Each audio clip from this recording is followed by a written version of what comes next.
Hello everyone. I've just finished a weekend working on the Psychic Reader at my little studio in Essex, and a few things came about really today whilst talking to the group. We were talking in discussion, and the conversation moved from psychic into mediumship, and how and when we should read for a client, using which art form dependent on their need, and etc. But one thing that came to mind really was when we're reading for people who might seek us out for some truth, whether their need be for survival evidence, or whether in fact their need is beyond the evidence required. They completely accept there's an afterlife, and yet they want almost an update to know how their mother, father, brother, sister's doing in the other world. Or they might come to us for life guidance, so the first we would call mediumship, and life guidance would sit neatly within the realm of the psychic and the psychic reading that people sometimes require to give them the heads up, the hope, the instruction, the clarification, when life can at times be difficult. But of course, when we're working on the psychic, we're not just dealing with the future, we're dealing with past and present, and often what comes up in that is information where we're trying desperately to give people tools, I suppose, tools in which they might live better, overcome and conquer that which stands in front of them, and at times, I suppose, appreciate the brilliance of the things that are already there in their lives. So I think most of us used to hearing the words mediumship and understand that's bringing in the connection with the spirit world, and the psychic, which we're, I guess, comfortable with, recognizing it can help us on a more earth level, if you like, whether it be past, present or future aspirations. But really I wanted to talk to you about the reader's perspective, really, and how after we've read for people, this of course applies to people trying to read for people or read for people regularly,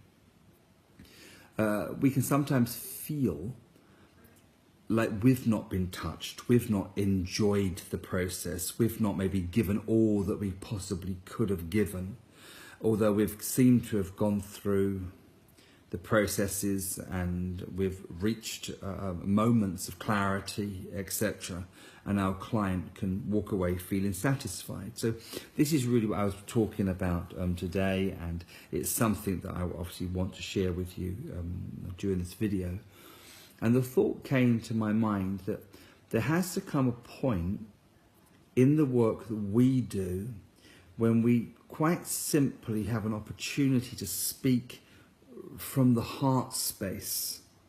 Now, I know if you're not necessarily au fait with these words or the work that we do, what the hell does the heart space mean? But it means really from your own spiritual perspective, your higher self, more words to use, this and understanding that each and every one of us are more than we appear, that we are vibrant spirit people, eternal people.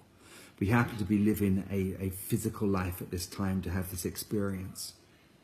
But as far as the reader's concerned, I think we do ourselves a great injustice when we see our work only as mediumship psychic, and we don't include and thread within that information moments of simply speaking from the heart in the way to nurture, inspire and remind our clients of something more, maybe something of their own soul's promises, maybe something of their destiny, maybe something that reminds the client's mind of what their own heart truly wishes for them to know.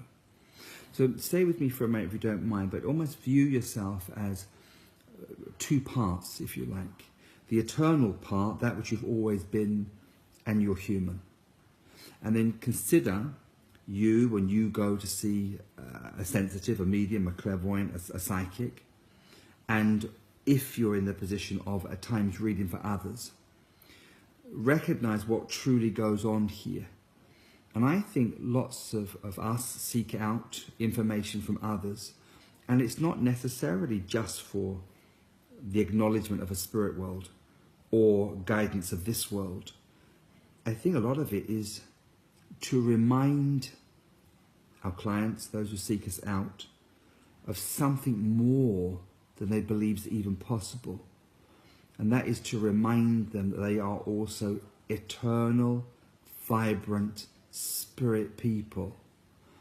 And to remind them of something that seems to dwell, await them in their journey of life. And I think that very simple thought truly can only be offered and given successfully when we speak as the reader from our heart space, through a merging of our spirit self and our client's spirit self. So those of you that seek out readings, just be a little more open that your sensitive may need, want, feel impressed to bring you another whole layer of knowingness, another whole layer of information that doesn't sit easily within the mediumship of those who gather close and the information of this life. It's another swathe of knowingness that really suggests this is what your heart wishes to remind you of. This is why you are born. This is some of your soul's promises. This is why you're truly here in this world. And just to flip back very briefly here, I think as readers, we will feel more complete, more able, more enthusiastic, more excited, because we will have also, to offer that information, have had to have touched our soul's self and view and speak from our own soul's perspective. And that can't be underestimated.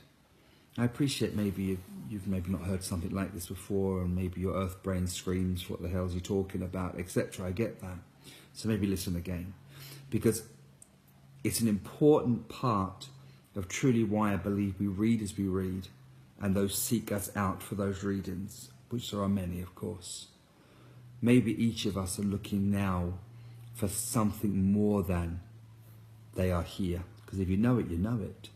Life's difficult, and I think this is beneficial. Wonderful, thank you. But what's the bigger picture? What is more than? What's the next step? What is the next level of understanding here that the universe needs for us to know? I shan't talk about the world and its issues and the state that it might find itself in from time to time in different spaces. We all know it. But surely all of us here in this space at this time, those that might see themselves as enlightened or aware or conscious, it's important now that we look to our work to make greater change, that each of us, including us, become more awakened at this time, that we might make a difference.